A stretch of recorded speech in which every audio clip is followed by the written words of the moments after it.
know when we're not. I'm going to mute myself. Bill, you, unless you're speaking, well, we can discuss. Okay. All right. Good morning, everybody. We'll start our session off this morning, and I think we have a couple of folks that are in the trucking business, and so that is a big field in Vermont, and there's always issues from time to time, year to year, and we always like to keep up on the issues and see what we can do differently, and sometimes streamline the process. And so, with that, I'll turn it over to whoever wants to go first. Mr. Chairman, Bill Smith here. Okay, good morning. I'd like to introduce myself and Roland Bellavance and Joe Barrett to our You new get committee Chrissy members. for me real quick. Senator Engel, Senator Chittenden. This committee frequently hears from Bellavance Trucking and Barrett Trucking members regarding a wide variety of issues from fuels availability to tax to road quality to how our businesses are affected by government policy. So I'm their attorney and their licensed lobbyist in Vermont. I have an office in Northfield, for those of you that don't know me. And yeah, I think it's good to bring in this industry so that they can tell you how things have been going in the last year, the challenges that they see with COVID and with transportation and with our economy in Vermont. This is an essential industry as designated by the governor, and makes a lot of sense when we move nearly everything by truck in the state of Vermont. The busing industry also is of key importance, both in public transit and in moving our students to and from school safely. So frequently there are issues there. I know you folks don't have bills in front of us right now, but you were good enough to obtain a report from Agency of Transportation. We looked at a couple of issues that we raised last year. One being the municipal overweight permitting, and the other one being the Route 4 requirement for a permit regarding length for part of Route 4. That report came to you a week and a half ago. We have been looking at it over the last week. And I guess right now I'd like to just I've teed it up for my membership. And I just would ask that Roland Bellavance step in, and maybe you guys can have a discussion with Roland and Joe. Thank you. Liz, do we have anybody from DMV listening in this morning? We do not. Okay. Today, we don't have any DMV or AOT. Okay. We have Chris Roop at 11. All right, thank you. All right. Roland, good morning. Good morning, Dick. For many of you, if you're new on the committee, my name's Roland Bellavance, president of Bellavance Trucking here in Barre, Vermont. We're trying to maintain around 100 trucks running product from granite to chips to Green Mountain coffee, that type of stuff out of here.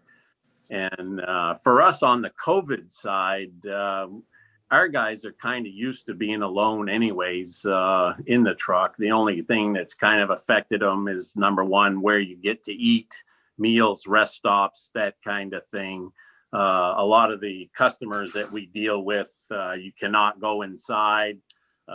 Finding a restroom is probably the hardest thing at some of these places. They've now put in porta potties, that kind of stuff outdoors. It makes it a little more difficult in this type of weather pattern, but guys are kind of getting used to it and figured out how to do it.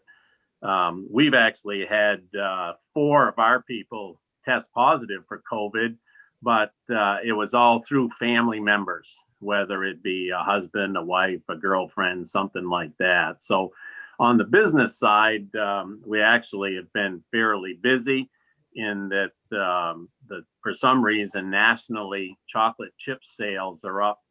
Chocolate sales are up 26% nationally.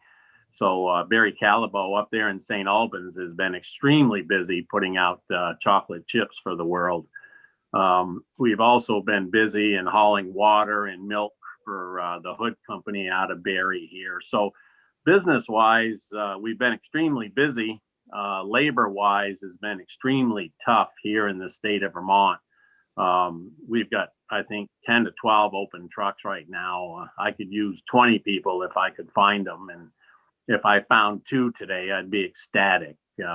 So in our world, it's been very busy. The price of fuel has been very stable. Traffic has been low, so we've been able to get around pretty good, those type of things. So it hasn't affected our particular industry a whole lot in that the product still has to move. And if you don't haul one product, you haul another. And I can't complain business-wise on that sort of it. I don't know, Joey, if it's affected you at all or not on the local side. No, the local trucking has been fine. With our selling, distribute the salt for the municipals has been busy. So everything for us has been fine. I mean, the biggest challenge we've had with COVID is my employees have been near somebody who may have been in contact with it. So we have a lot of time where we're paying our employees to stay home until they get their negative tests. But we haven't had any positive tests or anything associated around us. So on that, that side of it's been good. It's just a matter of paying the guys to stay home until they can get their negative test in. I have a question. Yes, Senator. I was told, it was somewhere in my memory, if you have employees that have to go out to be quarantined, they're eligible for UI. And I think that doesn't have an impact on the employer's rating. But you're opting to pay your employees their salary while they're quarantined? Correct. That's what we've, like I said, I've had 4 people that we've paid. It usually turns out to be about 2 weeks in all, first hear about it, and then they have to wait their 10 days. The way I understand it is even if you test positive, after 10 days, it's not spreadable. You may be continuing to test positive for months and months ahead. But after the 10 days, it kind of becomes where you can't spread it anymore. But we have been paying we've been paying our people to stay home.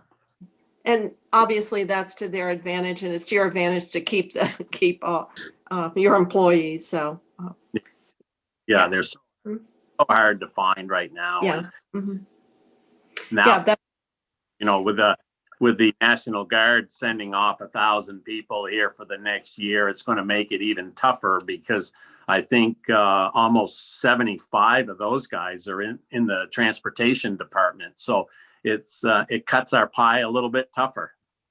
Yeah, we're having the same issue with the AOT getting plow drivers, and so far, luckily, the winter hasn't been that bad, and that's been probably bad for the salt business, but a little bit. How many trucks do you in the wintertime, primarily your business is salt, Joe? That is correct. Yeah, primarily it's just we do salt probably 7-8 months out of the year. We're running 32 trucks right now. In the summer you do paving, right? I mean, correct. Paving. Yeah. I'll see your trucks. And Yes, Senator Berkeley. Mr. Barrett, I'm not familiar with your company. I remember hearing from Ronald Bellavance in the past, but I don't remember hearing from you and what the business name is and what it is that you do. Oh, sorry. So our company is Barrett Trucking Company. A third generation. Our fourth is actually starting now. We do bulk commodities and some heavy haul. We are the one of the largest suppliers of road salt throughout Vermont, New Hampshire. So we do the DOT and all the municipal business.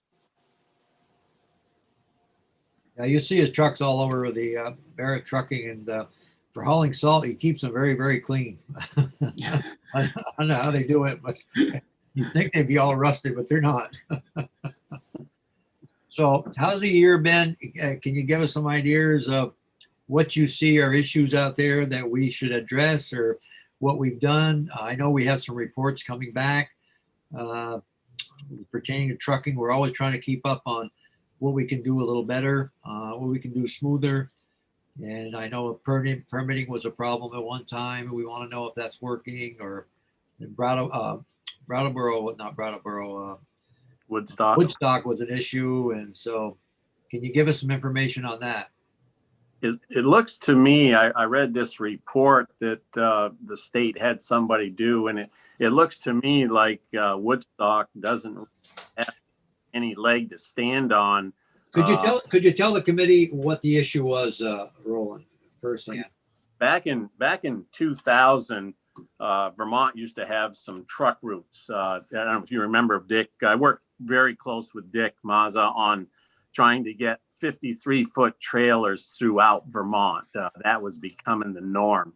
Years ago, we had 40-foot in length trailers. Then it went to 48-foot length trailers. And now the standard length trailer is 53 feet. And in the early 2000s, Vermont had what we called a truck route, in that certain roads were okayed to drive the 53-foot trailers. Some of the side roads, the truckers were required to get a $10 permit, in that if you had a $10 permit, you could go, let's say, on Route 14 or Route 2 up through the island, somewhere where there wasn't the truck network that was approved. Then in I think it was around 2013, 14, 15, something like that, we got it approved so that the 53-foot trailers just became the norm. That was what most all routes were certified that could handle the footprint of a 53-foot trailer, because that footprint was really no different than a 48-foot footprint. And in footprint, I'm talking about axle spacings. So the trailer wheels would be in the same spot on a 48-foot trailer as a 53-foot trailer. And the 53-foot trailer would just have a little more overhang. So the footprint of that tractor and trailer were the same. And in working with the Senate Transportation Committee, we got it passed that there would no longer be a truck network, and that these were allowed to go anywhere because that was the norm. As an example, at the time, we used Green Mountain Coffee as our test case. I could get up Interstate 89 to the Waterbury exit, but I had to technically get a permit, a $10 permit for every truck to get off the exit, to go down into Waterbury and pick up my load, which made absolutely no economic sense or everyday experience. You just couldn't do it. So we got that thrown out, and that we could run the state everywhere in the state with the 53-foot trailers. Somehow Woodstock got carved out of that truck network, where we weren't allowed to go through Woodstock, and they wanted a maximum length of 68 feet, which would be a tractor and, let's say, a 48-foot trailer as a maximum. They told us they just didn't want trucks in the town of Woodstock. So what they did is they carved out a section of Route 4 from Quechee through Woodstock that you had to get a permit. You still had to get a permit. However, the permit was free.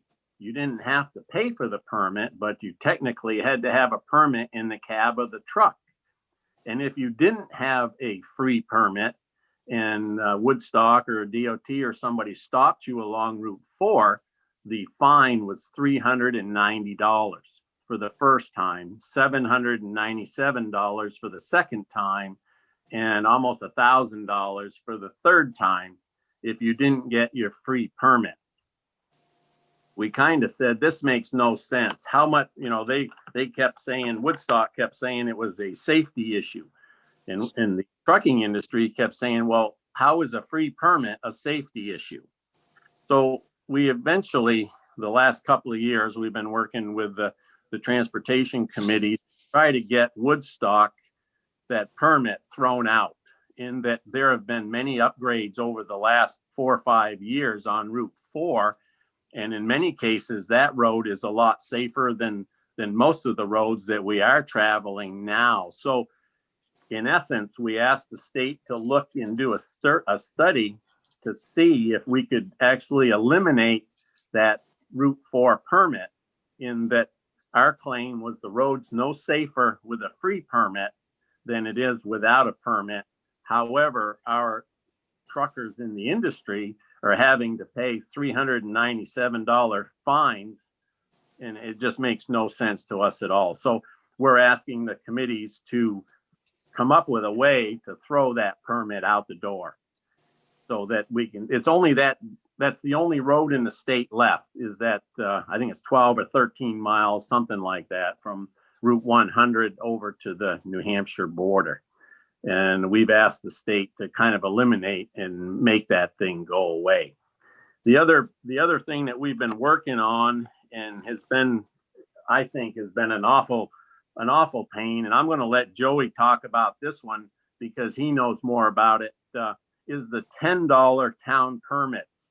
And Joe, if you want, go ahead and talk about that, because this one just bugs me, because not everybody in the world knows that a town of Barry, for example, you need a $10 permit to go up to Rock of Ages. And this is another one that makes absolutely no sense to me. And I think Joey's up over 100 towns that he has to send the permits to. So go ahead, Joey, if you'd like to talk on that one. So I'll give a brief description of what this is. It's the municipal permit, which means that we have to apply to every town in the state of Vermont to travel on the class 2 roads, I believe is what they're classified as. So any town local road, we need a $10 permit, which covers my fleet, to access any of those roads. Once a year or every time? Excuse me? Once a year or every time you go into it? Well, I buy a fleet permit, so it's once a year. Okay. So what the permit goes from anywhere between, well, it starts May 15th and it goes to March 15th. We have the 2 months off for the mud season. That fluctuates and changes. The issue with this permit is, number one, the towns, I think we're currently up to, I think it's 200. I'd have to check what it was this year. The towns will change. Some will require it, some won't. Some try and change the weights. Some try and change the fees. We're constantly having to argue with them. I had one the other day because we just renewed for next year, for this year, and they wanted to charge us $25 per truck. You know, we tell them they go back to statute. It's not $25 a truck, it's $10 for fleet. One of the stipulations with a fleet permit is we don't have to carry them. So there's no way for the officers or anyone to know that we even have this permit. Sometimes we have to delay and try and email or fax or scan or something to get them a copy of our permit because the town clerk's office is closed. So it's an extreme nuisance. It allows the town just to gain control. I think it allows them to gain control over where they want to limit truck traffic. You know, their argument is they know how often and whose trucks are on the road. Well, my fleet permit covers me for that 10 months out of the year. They don't know if I'm going over there with 10 trucks, 20 trucks, or if I'm going there every day or what. So their concept or their idea that this is for them to gain control or to know how often trucks are going across their roads, that doesn't work because they don't know. But what they can do is they can post a road for a lower weight to eliminate the traffic going that way, which some of them are doing. My concern all along has been that, you know, if the town of Essex wants to close off Kellogg Road, then Green Mountain Coffee, you know, you can basically eliminate their truck traffic going to Green Mountain Coffee. And do we lose industry if that happens? You know, some of these arguments in this study, I went through it, and they were talking about how they'd have to spend, I don't know, it was billions of dollars to get the roads equipped to handle the truck traffic. Well, currently the truck traffic is already there. I'm spending $10 to get on a road, which it must be safe enough because they're letting me out there. So it's a foolish, to me, it's a foolish permit. The $10 doesn't cover anybody's costs. We currently have to mail out a check for $10, certificate of insurance, the application, and a list of trucks. So you got 4 pages plus the envelope. They mail it out. They return it back to us. Sometimes there'll be 5 or 6 pages coming back with restrictions. And then they send me my permit.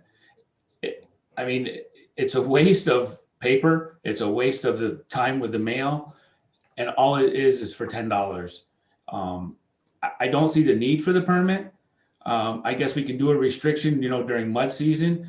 New Hampshire, they use, the 511, and they'll actually put the roads that are accessible based on road conditions. So we might have an icing situation where they'll limit some of their hillier roads, or we could have a flooding where they'll limit a road, or we could have mud season where they'll limit access to a road. But it doesn't require me to have a permit to be there. Senator Kitchell, do you have a question? You're muted. Are permits ever denied, or it's just a matter of taking the money and doing the paperwork? I've never had one denied. I've had one limited on certain weights. The town of Shelburne limits our weight. Heinsberg limits our weight. But I've never had one denied. There's some roads that are just not, safe for us to be on, and, Sure. and we understand that. And that's been one of my fears all along, because all the side roads are posted at 24,000 pounds. I don't know if that 24,000 pounds is just because they want me to get a $10 permit, or if there's actually a physical restriction on that road. How'd they get their salt? I'll be honest with you. For me, the town permits, we've been dealing with them all along. We're first name basis with most of the town road foremen, so it's not like it's a hassle for me to get these permits or to get permission to get out on these roads. But it is a nuisance. When we get into mud season, you have to call them and get permission to be out there. If we do that, we do basically a verbal phone call. I've had times where my trucks have been stopped by a sheriff's department, and we had to have proof that we had spoken to the road foreman. We finally found them, and then in the meantime, we get held up a half hour, 45 minutes because nobody knows we have permission to be there. So and it's the only place this happens. I don't deal with this in New York. I don't deal with this in New Hampshire. I mean, Roland covers a lot more territory than I do, and he doesn't see it anywhere either. How would we correct that being a town road? How would the state do something differently if we wanted to? Dick, what I'm saying, or what I'm proposing, is that if you're from California, or you're from New York, or you're from Connecticut, they're not going to be on a first name basis with the road foreman. You see what I mean? Joey's lucky deals with the same people every day. And what I'm saying is, somebody from out of state, we're making a delivery to a business here in Vermont. We're not on these class 2 roads for some place to go to get from point A to point B. 9 times out of 10, we're making a delivery. And the only ones who are paying this $10 basically are the Vermont carriers, because we know about the $10 permits. But somebody from out of state's not going to know that. And Do they get fined? Do they get stopped and fined, the out-of-staters? Guess what? It's at $397 for the first offense, then $797, and then if it's a third offense, it's $1,000. So someone wouldn't know. And I'll give you a quick example that happened to me last fall. The guy brought in some wind solar panels to the town of Milton, and it was a driver that couldn't speak English and was really struggling. He'd never been on a dirt road before and was really having a problem. So the town of Milton called me and said, "Hey, can you send one of your guys up here? We just we don't trust this guy to get back into this place where we had to go." So I said, "Yeah, no problem. We'll send somebody up from our Terry Hill shop." And she goes, "Oh, by the way, just make sure you paid your $10 permit." And I said to her, "What in the heck would that have to do with me getting you out of this jam?" But that's similar. This guy hadn't paid his $10 permit, and she just wanted to make sure that I'd my $10 permit. But Vermont carriers are paying it. No out-of-state trucks are paying it. Number one, they don't know about it. So as weird as it sounds, even posting the roads for 24,000, as weird as that sounds, we make a lot of deliveries to customers on 24,000 pound roads. You say a lot of times, well, can't the driver read, or it just makes no sense that he'd be on the road. And in reality, we make those deliveries a lot on 24,000 pound roads. So, you know, I understand the state's side of it with the roads, the bridges, the culverts, that kind of stuff. But this $10 permit makes absolutely no sense to me at all. And I remember in Jake Alberta days here, you know, he said, well, we want to put it into the state computer system. But in the course of a day, working with 100 trucks, let's say, my people can't sit there and wonder if they're on a 24,000 pound road making that delivery. All we're trying to do is move product from point A to point B. And to Joey's assessment that it's just a hassle, he's absolutely right. It just, I think it should go away. I understand the League of Cities and Towns think that they have some control over it, but in reality, they don't. I mean, the trucks are there now making deliveries, making pickups, and we're servicing customers. We're not there for a joyride. And that's the way I feel about it. It just should go away, plain and simple. How would we do it though? How would could we have legislation that would oversee the town? I mean, supersede the towns, or? Joey, what do you think? I would like to see, I mean, like going back to what Roland just said, excuse me, you know, we're there to do a pickup or delivery for a business, a homeowner, somebody that's paying, excuse me, property taxes. That's the only reason we're there. We're not doing it for a shortcut because it doesn't make any sense for us to do that as a shortcut. Excuse me.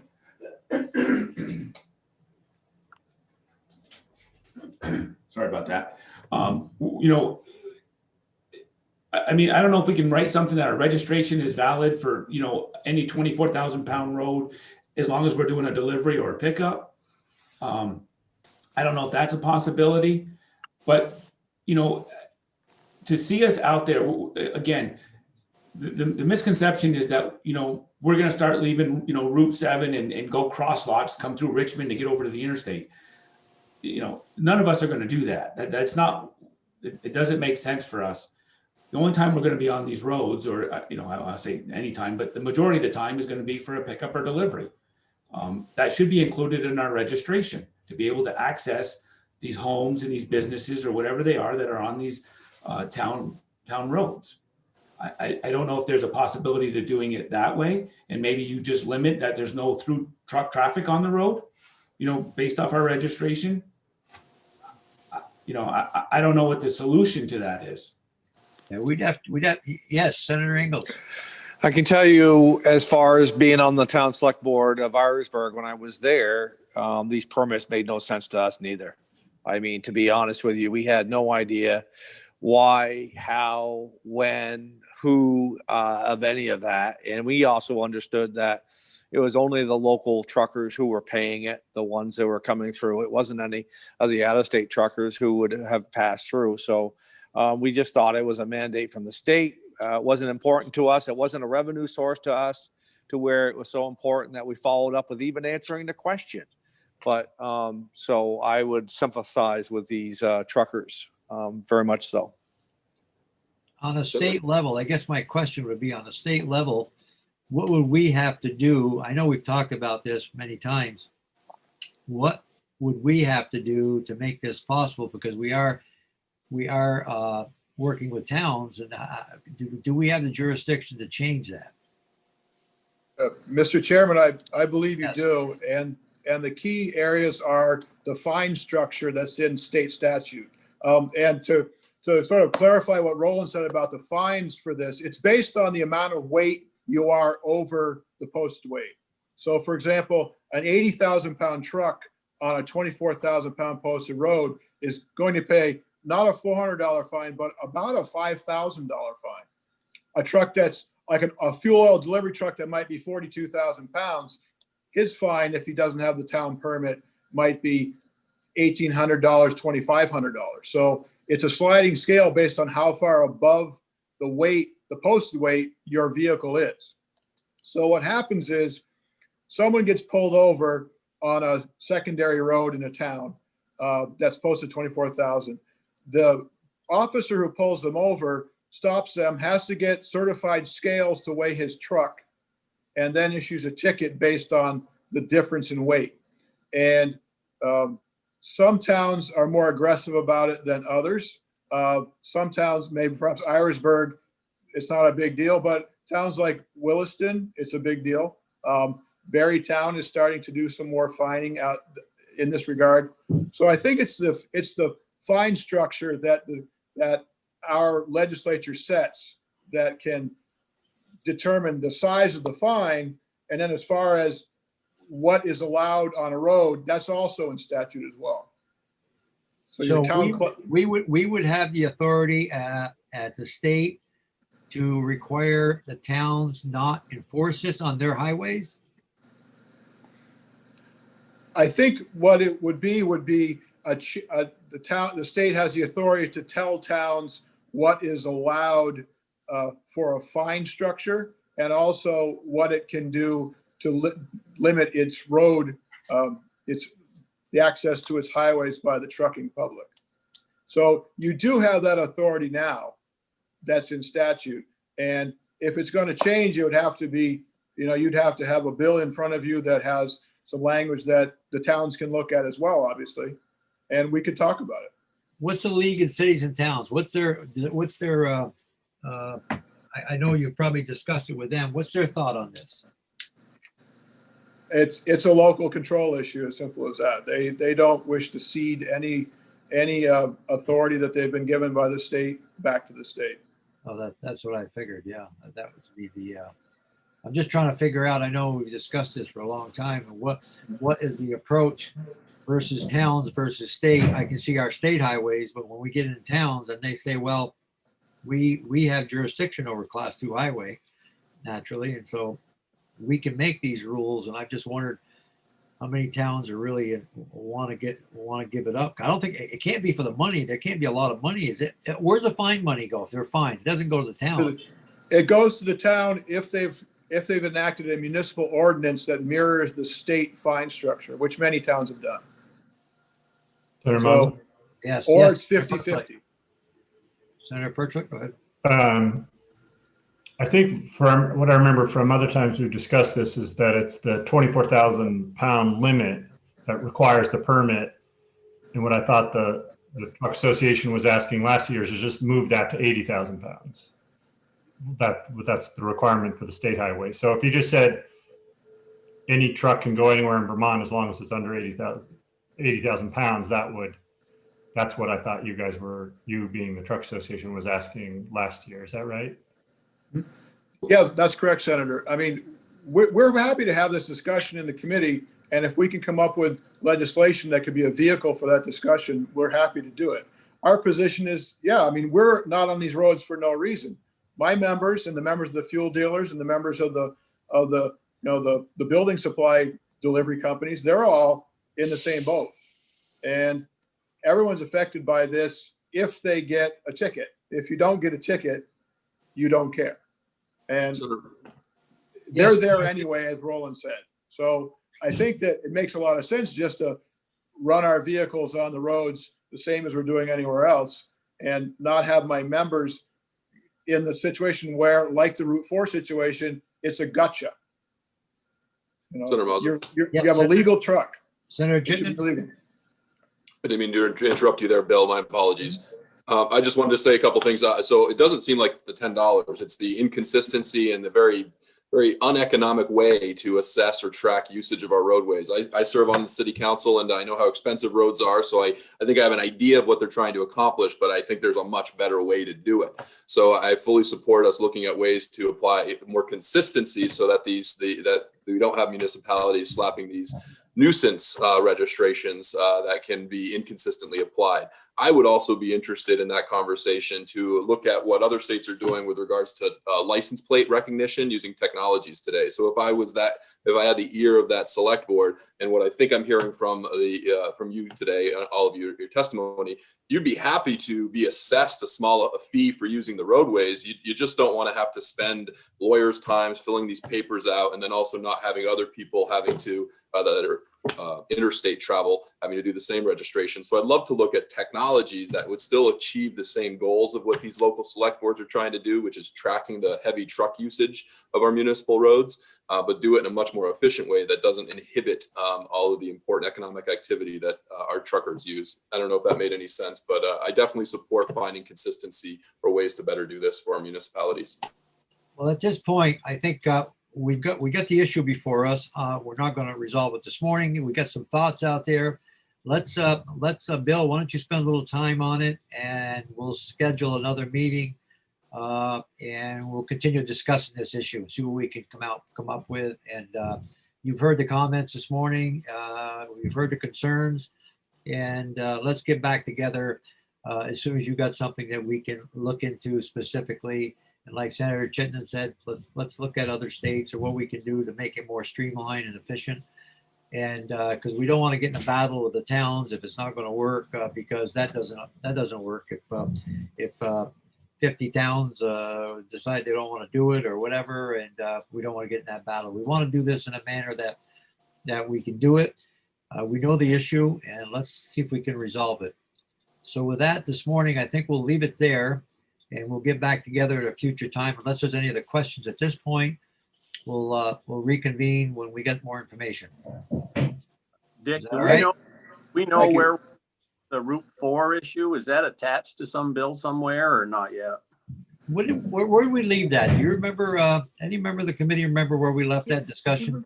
Yeah, Yes. We asked for the Mitchell? study. Okay, yeah. We asked for the study. that's right. We're going to go over that. We'll have that. Yeah. And obviously, we took testimony from legislators who represent Woodstock, who yeah. were in opposition. Naturally. But we wanted to, so we have a study, and I believe that's one of the reports that we're going to have some testimony scheduled Good, yeah. regarding That's a- report. Yeah, there's no reason why Woodstock, they just don't want trucks up. I've been down there, and there's no reason why they should be singled out to not have trucks go through there. It's a very good highway system through there, and there was a bridge that's all been fixed. So they're just trying to be the one that doesn't have any trucks go through town, and that's not the way we operate in Vermont. So I hope we make some headway on this one, because this has been around a while, and it's not fair to other towns. That's my personal opinion. Dick, what's your feeling on the Public Service Commission taking over the DOT division? Is that something that you favor, or you would We need more? haven't even had any discussion about that at this point. We will be, but it was brand new to us, and I don't know if anybody else on the committee has had any thoughts. But at this point, It's public safety. Yeah. Not, I think that's what you meant, Yeah, Roland, not public public safety, yeah. service. Oh, This Just- has been trotted out numerous times, and so it's going to be, it's not my understanding right now, and Senator Masawood, Senator Perchlik, we were all part of some discussion. That it's an executive order, and the committees, the government operations committees, are going to be taking testimony on that proposed executive order to reorganize, which is not a new proposal. I don't know what the association's position is on it, but in the past, there's been opposition to moving that enforcement. It's the enforcement section into and create this larger agency. So the only thing I can say is, being in this position for 15 years or more here in the Vermont Truck and Bus, I just hate to see the DOT division go backwards. And what I mean by that is all the work that Jake Alberta's put in over the years to professionalize that division. I mean, they got their own vehicles, they got their own color uniforms, done a good job. And the thing that becomes real important fast is I remember Jake, even Kevin Andrews talking about applying for funding, where it's like its own little baby. They have to apply for their own federal funds or whatever. And I just hope that type of thing can keep going, because Jake was also going to national conventions with other DOT officials and actually brought Vermont to a first-class operation. And I just hate to see that suddenly become a stepchild of the Vermont Public Safety Commission. You know what I mean? And that I think we've got a real good division there. I just hate to see it get diluted, especially funding. Well, you We'll may have a have the discussion. opportunity to testify in government ops as well. Yeah, we'll have a discussion because like I said, most of us haven't, we just heard about the big picture. We haven't even got into details yet, but we'll get some information on it and probably have you back at that time. Okay. Also, I see in reading your Vermont study that you'll be looking at on, you wanted to charge the wrecker some kind of permit. And Not aware of that. to me, that Over the big wreckers. big Yeah. wreck. And boy, I'll tell you what, that doesn't make any sense to me at all. Those guys are there to pick up tractors and trailers, and they're sitting side the road or they're turned over and stuff. And when you look at that in the study, it's whether or not they should be charging the wrecker industry. It sounds like a minimal permit, just like ours is, to be able to drag a tractor and trailer off a class 2 road. And that one makes even less sense than ours. So that's just my 2 cents on that when you see it in that Vermont study. I mean, if you're going to a wreck hall, a $10 permit or some kind of permit's going to be the last thing you're thinking about when you got to pull a tractor trailer back over or get it off the highway. It's just, once again, that's just my opinion. I haven't heard much about it. The only thing, I got a call from one of the wreckers. They were concerned about when they go to a wreck, where do the people ride? They ride in a cab of the wrecker, or they ride in a car, how to get them off the highway. And that was, which is a concern, but I said we talk about it, so we'll do it. I just don't know why it was in that agency. It was in that class 2 report that I read. All right, we'll take a look at it. Yep. Yep. Okay, I guess that takes care of this section this morning. Any other questions before we adjourn for this one? All right, thank you very much, guys, for coming in. All right. Thank you. Dick. See ya. All righty. Thank you, guys. Okay, Liz, who's next? Mr. Roop is here and there he is. So there you go. Good morning, everyone. Good morning. Liz, would you let me share my screen, please?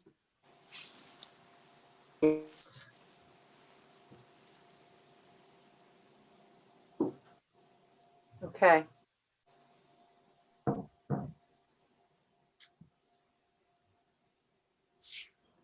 All right, can everybody see that okay on your screens? Yeah. All right, great. Well, good morning, everyone. My name is Chris Roop from the Joint Fiscal Office.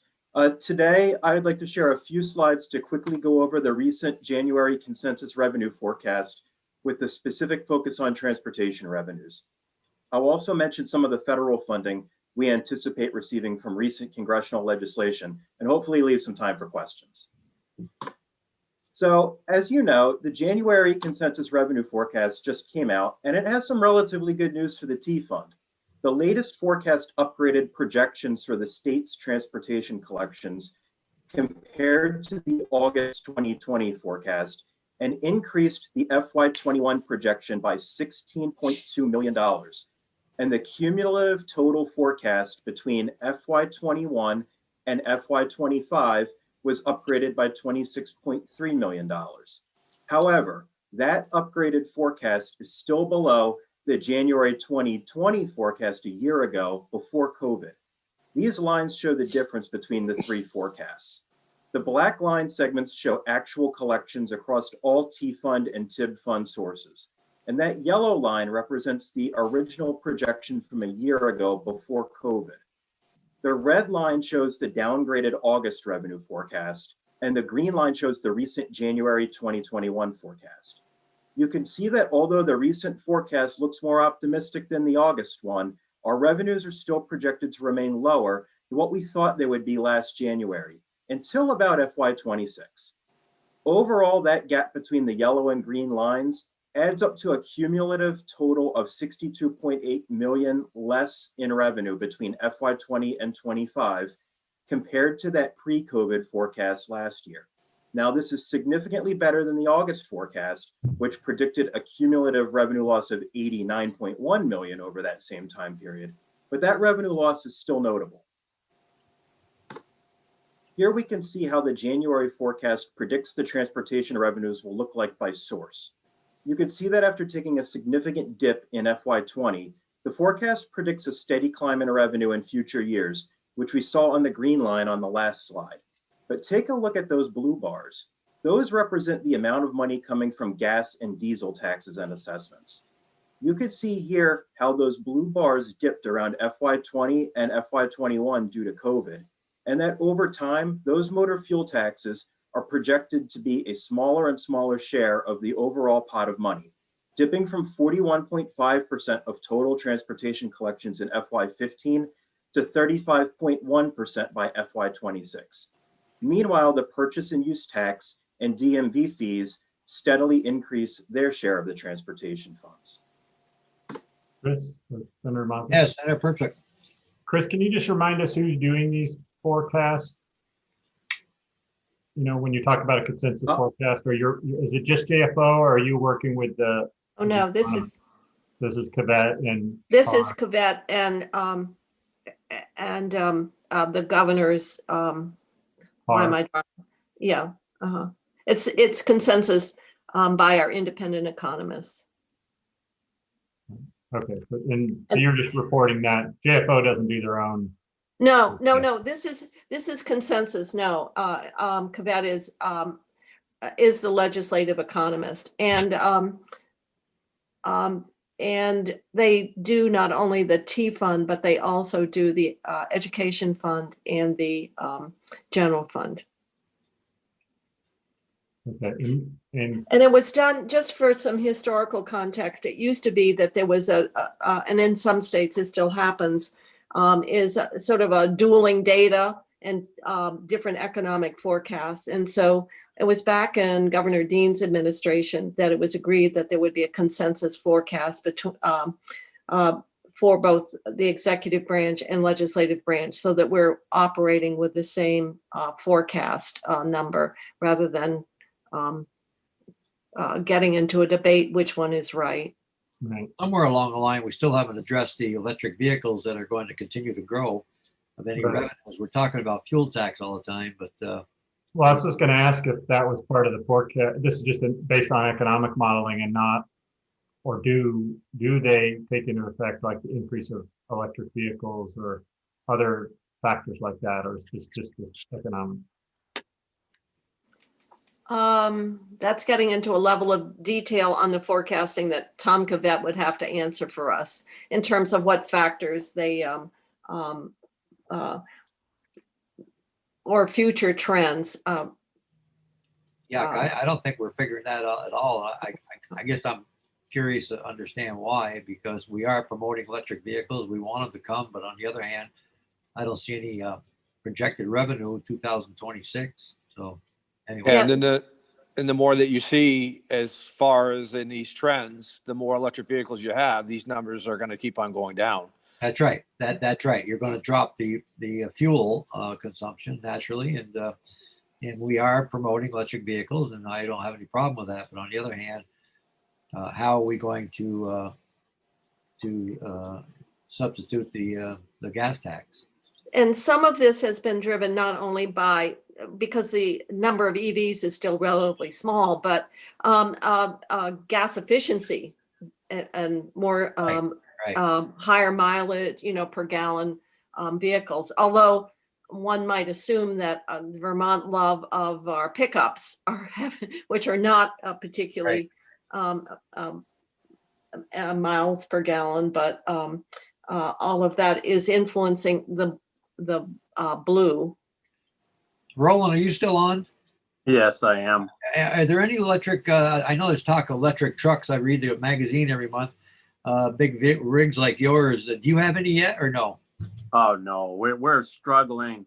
We're still struggling to get the diesel emissions factor squared away. It's just horrendous. I don't see the electric vehicles showing up here in the cold weather for many years down the road. Okay. I know nationwide they're they're producing them. I read, that, but I didn't think I saw any up this way, but I know across the country they're growing all the time. But you're right. I commented the other day about how much cleaner the truck industry is on the highways today. You don't see the black smoke on the new ones at all like you used to years ago, and very seldom do you see a black. Yeah, that comes with an awful expensive cost too, Oh, Dick. I bet. Yep. But Okay, go right ahead, Chris. I'm sorry. Go ahead. I Thank you, have to, sir. So this table breaks out the data from the January revenue forecast by revenue source. Now the numbers here are expressed in millions of dollars. And this chart compares the three forecasts, last January, August, and the most recent January. Here you could see how the overall January 21 forecast increases the amount of expected total state transportation collections by $16.2 million. Take the projected $16.4 million increase in the T fund, subtract the $200,000 projected shortfall in the TIB, and that works out to $16.2 million total. Overall, however, when you compare January to January forecasts, you can see that we are still projected to be down by $16.3 million across the funds compared to what we thought a year ago before COVID. The top half of this chart summarizes what was on the previous slide for FY21, but also adds total values for FY22. So we can see how the forecast changed for next year as well. Just like this year, the revenue forecast for next year was upgraded by $9.6 million across both funds compared to the August forecast. However, we're still projected to be down $8.8 million across both funds compared to the pre-COVID forecast. This revenue upgrade is driven almost entirely by strong purchase and use and DMV fee revenues due to an uptick in vehicle sales. Fuel sales are projected to remain relatively flat in the near term and below where they were pre-COVID. So overall, the recent revenue forecast is good news for transportation funding. Things are not projected to be as tight as projected last August. However, state transportation revenues remain below pre-COVID forecasted levels and are projected to remain below the levels forecasted last January until about FY26. And while fuel tax collections are expected to gradually rebound in the future, the trend of fuel taxes generating a shrinking percentage of total transportation funding is expected to continue, and DMV fees and purchase and use taxes are projected to grow as a share of total transportation funding. So now, are there any questions on that piece before we move on to recent federal updates? Questions? Yes, Senator Ingalls.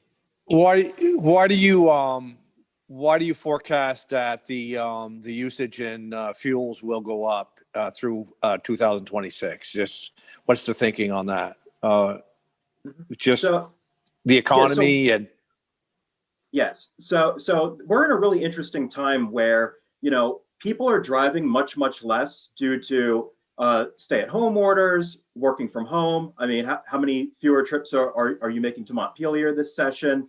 Just lack of leisure travel to the state. So that is all suppressing fuel usage below what we would normally expect. As the economy rebounds and those COVID imposed sort of restrictions start to come off, we expect things to start rebounding closer to normal. The sort of normal trend, though, as Senator Kitchell noted earlier, was, for several decades now, fuel taxes have been generating a declining amount of revenue. So, that overall decline is expected to continue in the future. Okay. But we're also seeing something really interesting that although people are driving less in the aggregate, people are also buying more new cars. So new auto sales have largely rebounded back to normal levels. And this is due to the fact that the economic impacts from COVID were not evenly spread.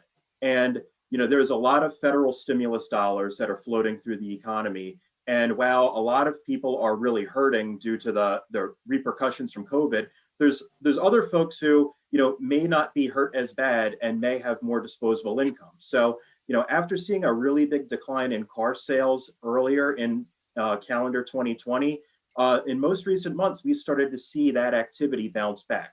So that's why we're seeing stronger than originally expected purchase and use tax revenue and correspondingly strong DMV fees. Dealers will tell you they can't get enough vehicles. They could sell more if they could get them. Every one of them that I've talked to are they're trying to get more vehicles. The customers want them because the interest rates are so low. And, but they can't get the vehicles, so there's a demand. You're right. Yep.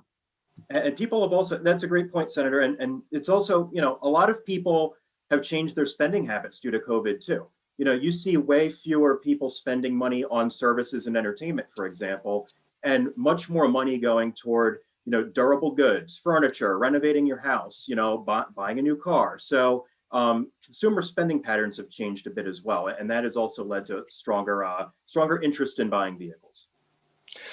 Does that mean, Chris, the forecast is no matter what we do with electric vehicles, that we are still not going to decrease the amount of fuels that we're using in the state? Am I hearing you correctly with that?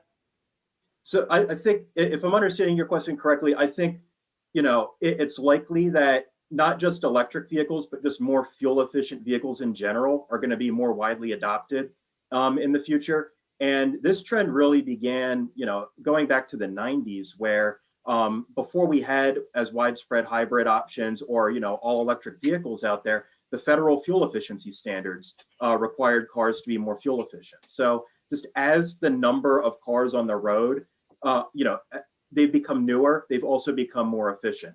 This trend will certainly accelerate in the future if the adoption of, cars that don't use motor fuel at all are more widely adopted.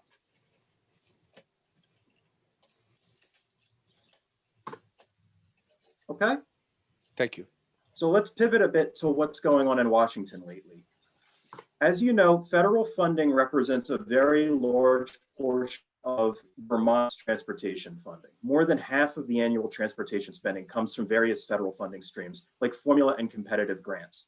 I'm sure all of you are aware of the CARES Act that passed last March, and a lot of focus has been on just one piece of that CARES Act, the Coronavirus Relief Fund, or CRF, which was that flexible pot of money allocated to states and large counties to prevent, prepare for, and respond to the pandemic that was supposed to expire on December 30th until it was recently extended for another year. Now, Vermont received $1.25 billion from the CRF. However, relatively little of the CRF dollars went to transportation. AOT did have some pandemic-related expenses that were charged to the CRF, but they were relatively small in the scale of their budget. However, what many people are not aware of is that the CARES Act also provided, in a separate section of the bill, some dedicated funding directly for certain transportation providers who were severely impacted by the pandemic, such as airports and public transit providers. Vermont received the following amounts from the CARES Act, and those links on the slide will take you to the relevant federal agency pages with more details about each. Most of the FAA money, roughly $8.7 million of the $9 million, went to Burlington Airport. And the grants from the Federal Transit Administration went to urbanized and non-urbanized public transportation operators. There are some notable differences in this transportation funding compared to the CRF. The biggest one was that there was no hard December 30th limitation on the dollars. The funds can also be used for a rather wide array of purposes, such as general operating support and to pay for the types of previously budgeted activities that the CRF did not allow. Now, notably, the CARES Act waived the matching requirements that would typically apply to these dollars. Those normal match requirements vary based on grant and activity. After the CARES Act passed last March, there was a lot of talk about future federal infrastructure stimulus, but not a lot of action. The package that many hoped for in the spring and summer never materialized. Congress did, however, extend the FAST Act for another federal fiscal year back in September. The FAST Act is the multi-year federal surface transportation bill that was enacted on December 4th, 2015, and was set to expire on September 30th of last year. Now the FAST Act is authorized through September 30th of this year. Congress will be working with the new administration on what the future surface transportation bill will look like, and it is too soon to tell just yet what will make it in, but I fully expect this will be a big topic of discussion this year. Now, the most recent thing to pass Congress happened right around the holidays, H.R. 133. This was a massive 5,500-page bill that contained two big provisions. There was a $900 billion economic stimulus section and a $1.4 trillion section to fund the federal government for the remainder of the federal fiscal year. There were transportation items included in both sections. Now, when you take a look at the $1.4 trillion piece, the part that funds the normal operations of the federal government, Overall, transportation funding levels are relatively flat compared to last federal fiscal year. This is not very surprising when you consider that the FAST Act was extended for another year. The bill essentially appropriated the money needed to implement that one-year extension with some minor changes. Now, the economic stimulus provision of the bill, though, included $45 billion of new one-time money for transportation. Now, just like the CARES Act, this bill provided more dollars for airports and public transit operators, both of which continue to struggle during the pandemic as their patronage has dwindled. However, unlike the CARES Act, this bill also provided new dollars for broader transportation infrastructure spending.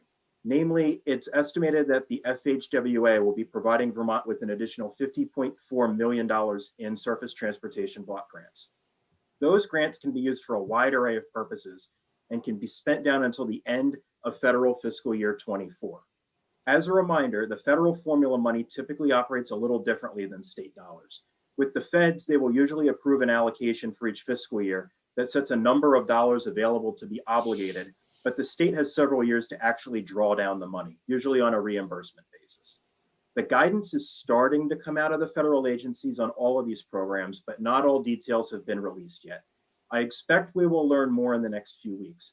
I also expect that the agency's proposed budget and transportation program that we will be learning about shortly will include some ideas for how to deploy these dollars. But this chart here on the right shows you the estimated funding levels that we're likely to receive based on the information we have right now.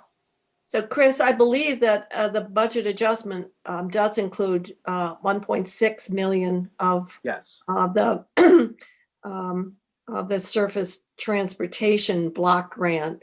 And I believe that the secretary indicated that they had received confirmation of the grant, which so we are starting to see this money. My question is, this federal bill had two pieces, one of which was the more CRF related, which was 900 and some odd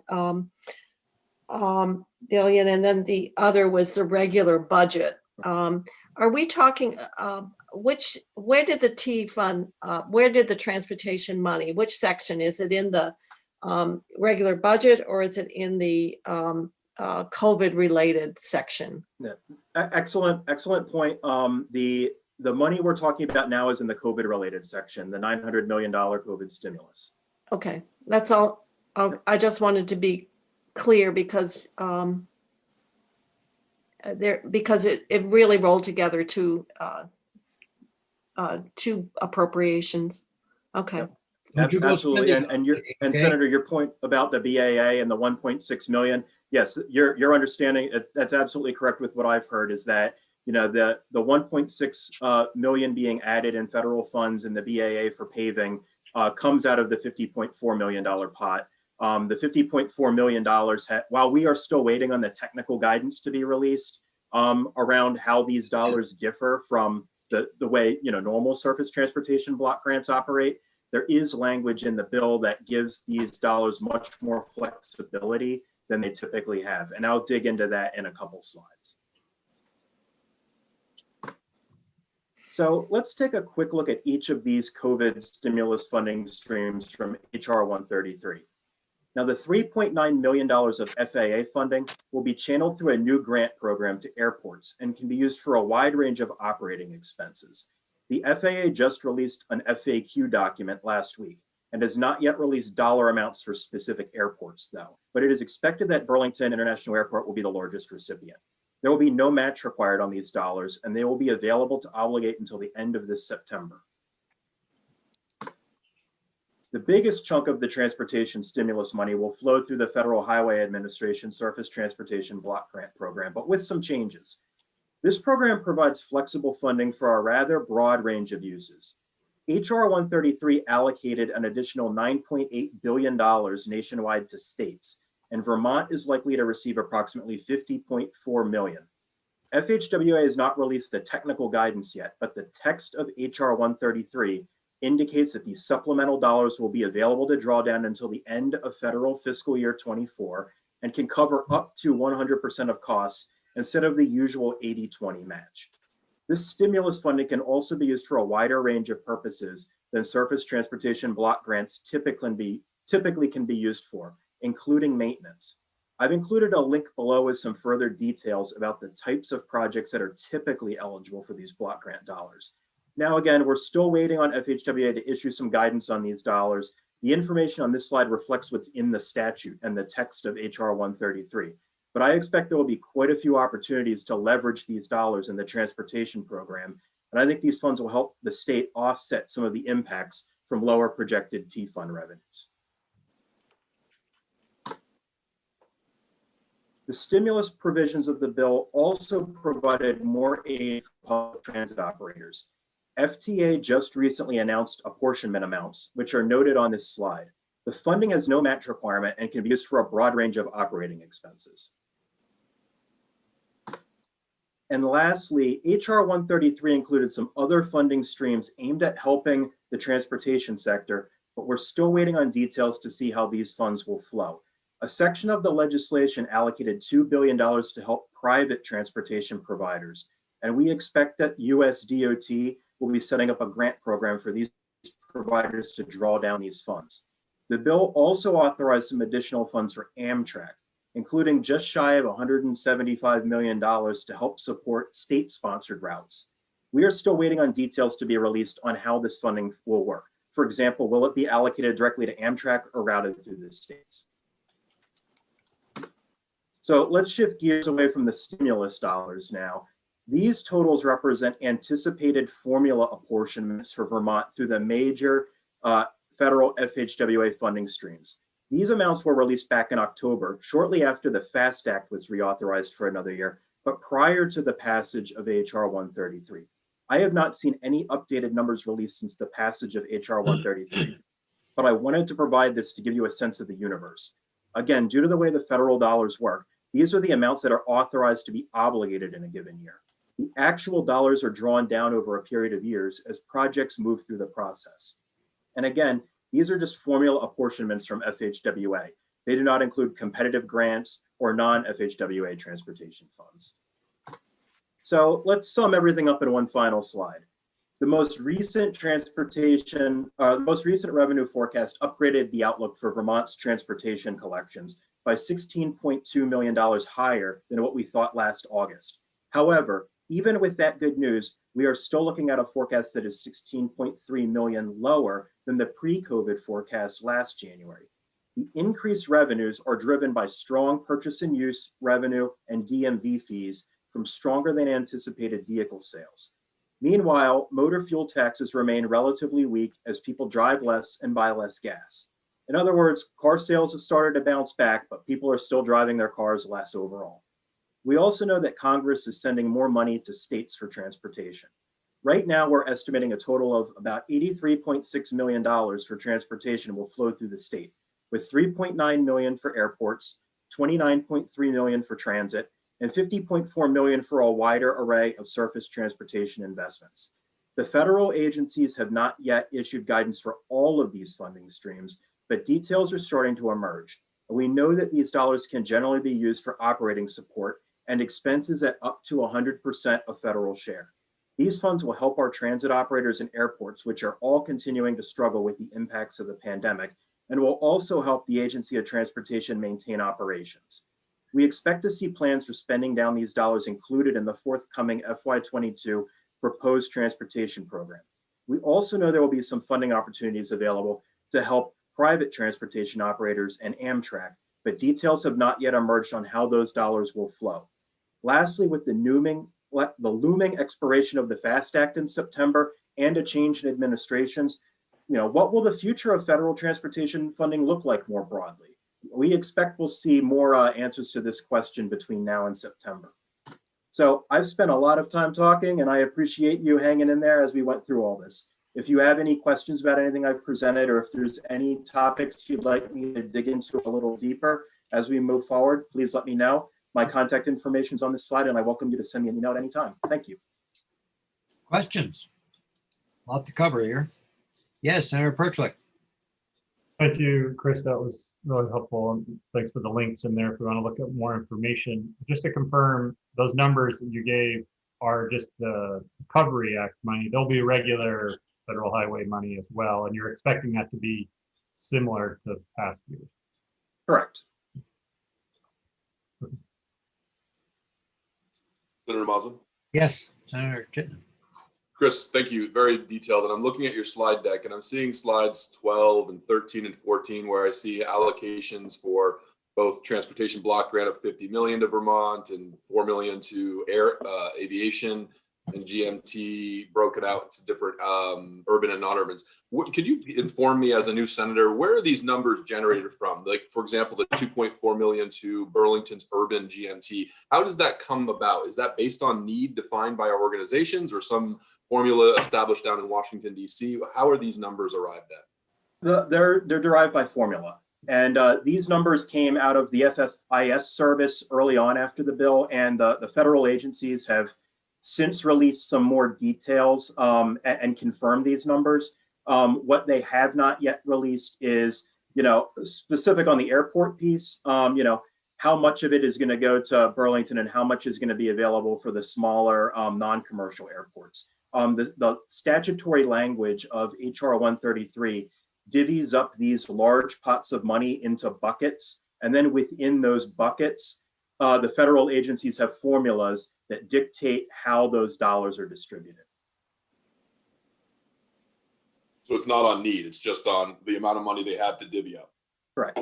Sometimes that we have a small state minimum in certain areas. That's why with the CRF money, we got the 1.25 billion. So that's why on a per capita basis, we ended up so much better advantage than other states. The only state that did better on that would be Wyoming, because they have an even smaller population than Vermont, but it was Wyoming and then Vermont due to a small state minimum. I don't know if there are any small state minimums at work here or not, Chris. That is a great question. I am not sure if there's any small state minimums at work here, but I can confirm that. Okay. I know that, and historically, Vermont has been one of the states with the higher return from transportation dollars coming into the state relative to others, to many other states, but which is nice, I guess. So Yes, it is. a lot is still moving. A lot of pieces are still moving, right? Yes, sir. Maslin? Yes, Senator Pertlick. And I assume what we'll find out, today with the governor's address, is how AOT proposes to spend this money. And I think on one of your slides, you had underlined the words flexible for these funds, which I assume allows us to put it into something we were going to use state money and then use that state money somewhere else, right? Correct. Yeah, there's, the biggest area of flexibility. And again, we're waiting on guidance and FAQs from FHWA. And as Senator Kitchell experienced last session with the CRF dollars, guidance is really important to count on, and guidance sometimes changes up to a dozen times. And, that can change, your interpretation of how to spend the dollars. But the statutory reading of HR 133 created some additional flexibility for this money where, generally the federal government doesn't like to pay 100% of the costs on projects, and, with few exceptions. And they generally don't provide as much support for things that can be characterized as sort of routine maintenance. Mhm. The language in this statute created a carve out on this additional money that it can be used for things such as maintenance. And I essentially copied and pasted the text on my slide directly from the bill, and can be used for up to 100% cost share. So I think that the thinking in Washington at the time, I think, was, a lot of states are hurting on the revenue side.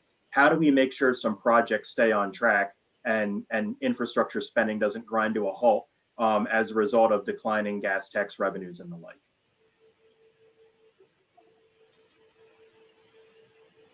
Any other questions, comments? Very good presentation. And we'll, if we have more, we'll get back to you. But anything else, anybody? I don't see any questions anywhere. Thank you very much for coming over this morning. Thank you, sir. Appreciate it. Okay, thank you. We have anything else, Liz, or we take a break? I don't have anything else. I'm Okay, sorry. well, we got it back on at 12:15 for caucus, so it gives us a half hour to get something to eat. Yeah, Okay. it does. Are we All right. offline? Yes, we'll Not be yet. off.